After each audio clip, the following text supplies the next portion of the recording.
Career concert में आप सबों का स्वागत है।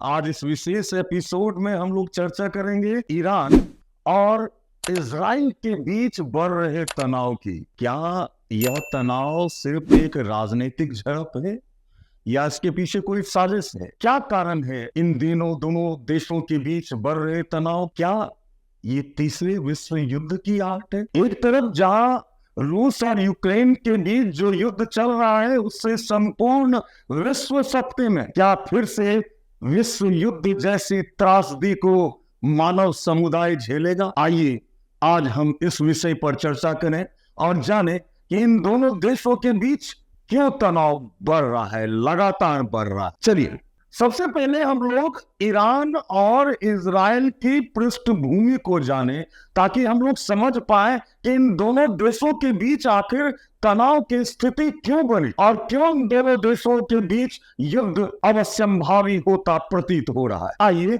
जाने। जहां तक बात है ईरान की, ईरान जो है ना, ईरान का मूल धर्म जो था वो पारसी धर्म था जिसको जोरास्ट्रियन रिलीजन कहते हैं, है ना। लेकिन आगे चलकर ईरान एक इस्लामिक देश बन गया और धीरे धीरे पारसियों की संख्या वहां घटती चली गई और ये लोग सिया इस्लाम की ओर ज्यादा इनका झुकाव रहा और ये सिया इस्लामिक गणतंत्र के रूप में ईरान की स्थापना हुई। आप लोग जानते हैं पारसी अब सिर्फ सबसे अधिक पारसी अभी हिंदुस्तान में ही रह रहे हैं, सबसे पूरे विश्व में सबसे अधिक पारसी हिंदुस्तान में रह रहे हैं, भारत में रह रहे हैं, जबकि पारसियों का मूल निवास स्थान जो था वो ईरान था।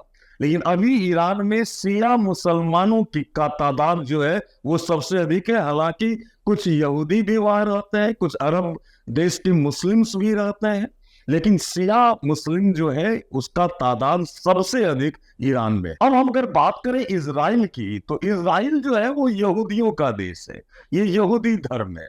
हालांकि दोनों धर्म जो है ना वो एकेश्वरवाद में विश्वास रखता है, लेकिन दोनों के रास्ते अलग अलग है। यहूदियों का देश है इजराइल और लगभग 74%, 74% जो पॉपुलेशन है इजराइल का वो यहूदियों का है। और अगर हम लोग ईरान और इजराइल के बीच तनाव की स्थिति का उल्लेख कर रहे हैं, वर्णन कर रहे हैं, तो हमें इजराइल और फिलिस्तीन के बीच जो विवाद है और जो तनाव की स्थिति दशकों से चली आ रही है उसका भी जिक्र करना बहुत ही जरूरी है, क्योंकि यरूशलेम जो ईसाई, दूसरा यहूदी और तीसरा मुस्लिम, इन तीनों का पवित्र स्थल माना जाता है यरूशलेम। और फिलिस्तीन और इजराइल दोनों यरूशलेम को अपनी राजधानी मानते हैं और इसी को लेकर विवाद की स्थिति उत्पन्न हुई, खासकर फिलिस्तीन और इजराइल के बीच। कहीं ना कहीं तार ईरान और इजराइल के बीच जो स्थिति है उसका तार कहीं ना कहीं इस मामले में भी अटका हुआ है, फंसा हुआ है, क्योंकि यरूशलेम पर ये दोनों देश अपना अधिकार बताते हैं, जबकि अभी वर्तमान स्थिति में जो पश्चिमी यरूशलेम का हिस्सा है वो इजराइल के पास है, जबकि पूर्वी यरूशलेम का हिस्सा जो है फिलिस्तीन के पास है। और इन दोनों के बीच लगातार खूनी संघर्ष चल रहा है यरूशलेम को लेकर, है ना। अब हम लोग चर्चा करेंगे कि दोनों देश ईरान और इजराइल के बीच तनाव की स्थिति क्यों बढ़ती चलेगी, क्योंकि एक समय ईरान और इजराइल जो है ना वो बहुत ही घनिष्ठ संबंध हुआ करता था और यह स्थिति बदली 1979 में, जहां हम देखें ईरान और ये देखिए इजराइल, ये इजराइल है और ये ईरान है। इजराइल और ईरान के क्षेत्रफल को अगर हम देखें तो इजराइल बहुत ही छोटा सा देश है ईरान के सामने, पॉपुलेशन के हिसाब से भी ईरान से बहुत ही छोटा, कम जनसंख्या वाला देश है इजराइल। लेकिन दोनों देश जो है, ईरान और इजराइल, दोनों देश परमाणु शक्ति संपन्न देश है ना। यहाँ आप देख सकते हैं इजराइल एक छोटा सा देश है जबकि ईरान एक बहुत ही बड़ा देश है। और इजराइल जो है वो लेबनान, गाजा, है ना, मिस्र, इन सब से घिरा हुआ एक देश है, छोटा सा देश है इजराइल, जहां यहूदी लोग रहते हैं। तो प्रारंभ में स्थिति इतनी निकट नहीं थी, लेकिन अगर हम बात करें 1979 के ईरानी इस्लामिक क्रांति के बाद ईरान ने इजराइल को जायोनी शासन कहकर अस्वीकार कर दिया। इजराइल की सत्ता को ईरान ने सीधे नकार, है ना। इजराइल अमेरिका के सहयोग से मध्य पूर्व में लोकतांत्रिक ताकत के रूप में हुआ, जबकि ईरान एक कट्टर इस्लामिक राष्ट्र के रूप में इसका विकास हुआ, है ना। अमेरिका का सतत सहयोग इजराइल को मिलता रहा।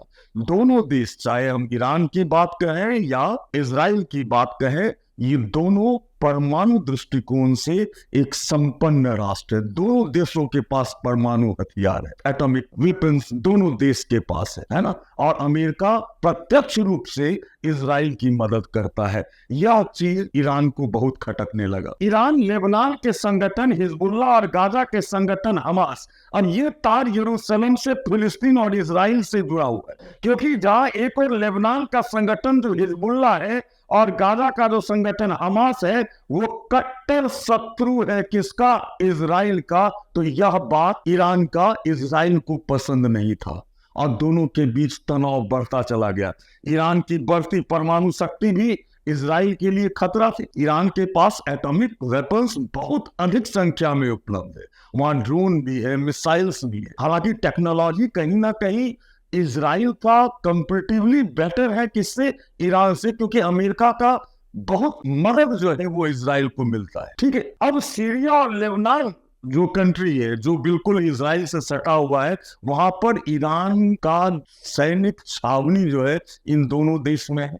इन दोनों देशों में जो सैन्य उपस्थिति है ईरान की, यह बात भी इजराइल को बहुत खतरा लगता है। ईरान एक और पूरे नक्शे से इजराइल को खत्म कर देना चाहता है, और इजराइल भी ईरान के अस्तित्व को अपने लिए खतरा मानता है। एक शक्ति संतुलन की स्थिति बनी हुई है वहां, कहां? मध्य पूर्व एशियाई देशों में। ये दोनों देश बहुत ही महत्वपूर्ण है और दोनों देश बहुत ही शक्तिशाली हैं, है ना। और अगर हम बात करें कि अगर युद्ध की स्थिति होती है, तो संपूर्ण विश्व के लिए यह खतरा उत्पन्न हो सकता है, क्योंकि एक ओर अमेरिका जहां इजराइल की मदद कर रहा है, वहीं दूसरी ओर अब रूस प्रत्यक्ष रूप से ईरान के तरफ आता दिखाई दे रहा है। अब हम लोग जाने कि किस तरह युद्ध की स्थिति बनती चली गई।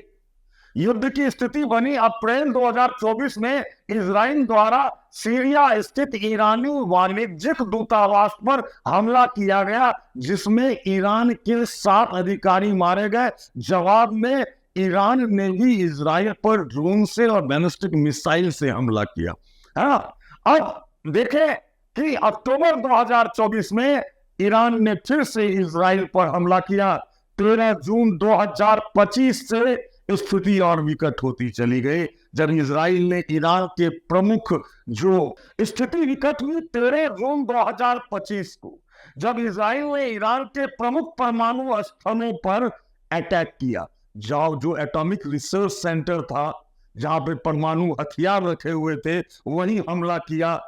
जो स्थल था फोलो, नेतांज और इस्पान, यहां पर हमला करने से ईरान बिल्कुल तिलमिला गया और वापस उसने भी इजराइल पर कई ड्रोन हमले किए, बैलिस्टिक मिसाइलों से हमले किए। और ये युद्ध कई चरणों में, लगभग 6 चरण हो चुके हैं जब दोनों देशों ने एक दूसरे पर अटैक किया। दोनों देशों के बीच तनाव बढ़ता चला गया, संपूर्ण विश्व सख्ते में आ गया। क्या यह तीसरे विश्व युद्ध की स्थिति तो नहीं उत्पन्न हो रही है?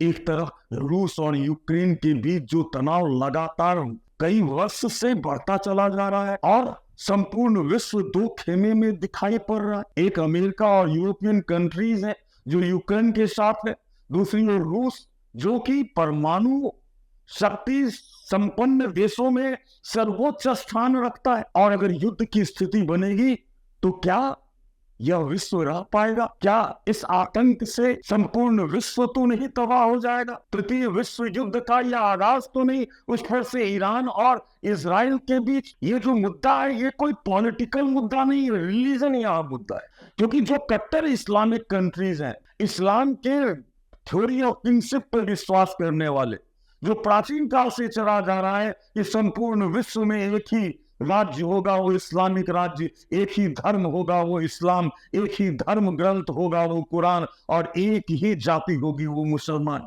इस तरह की कट्टरता आधुनिक युग में क्या प्रासंगिक है?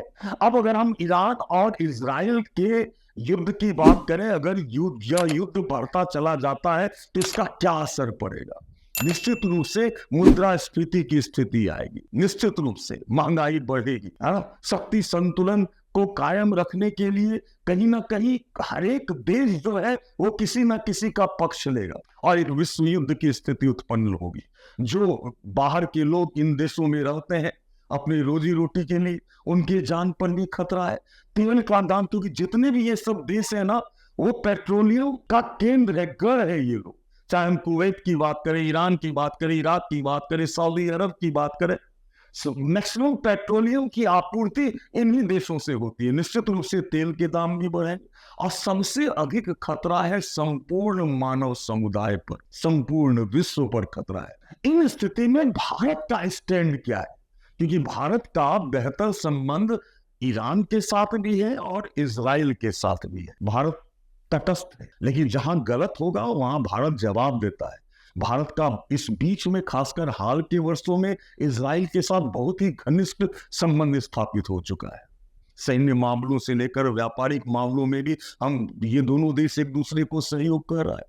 जबकि तेल की आपूर्ति आयात जो है वो ईरान से भी हो रहा है। तो भारत यहाँ पर एक मीडियोकर की भूमिका निर्वाह कर सकता है दोनों देशों के बीच शांति स्थापित करने में। तो यह जो युद्ध की स्थिति होगी ना, वो बहुत ही विकट होगी। इसलिए इस युद्ध को समाप्त करने का प्रयास सभी देशों को करना चाहिए और इसी पर्पस से, इसी उद्देश्य से तो द्वितीय विश्व युद्ध के बाद संयुक्त राष्ट्र संघ की भी स्थापना हुई। निश्चित रूप से संयुक्त राष्ट्र संघ को भी यहाँ हस्तक्षेप करना चाहिए ताकि युद्ध की स्थिति जो है वो समाप्त हो जाए, क्योंकि युद्ध से सिर्फ विनाश होता है, युद्ध से संसाधनों का नाश होता है। इसलिए युद्ध की स्थिति से बचना अनिवार्य है, अपरिहार्य। आज इस वीडियो को हम लोग यही समाप्त करते हैं। अगले वीडियो में इसी तरह के किसी रोचक विषय के साथ हम आपके सामने उपस्थित होंगे। तब तक के लिए धन्यवाद। और जाते जाते इतना जरूर कहूंगा कि आप लोग हमारे चैनल को सब्सक्राइब करें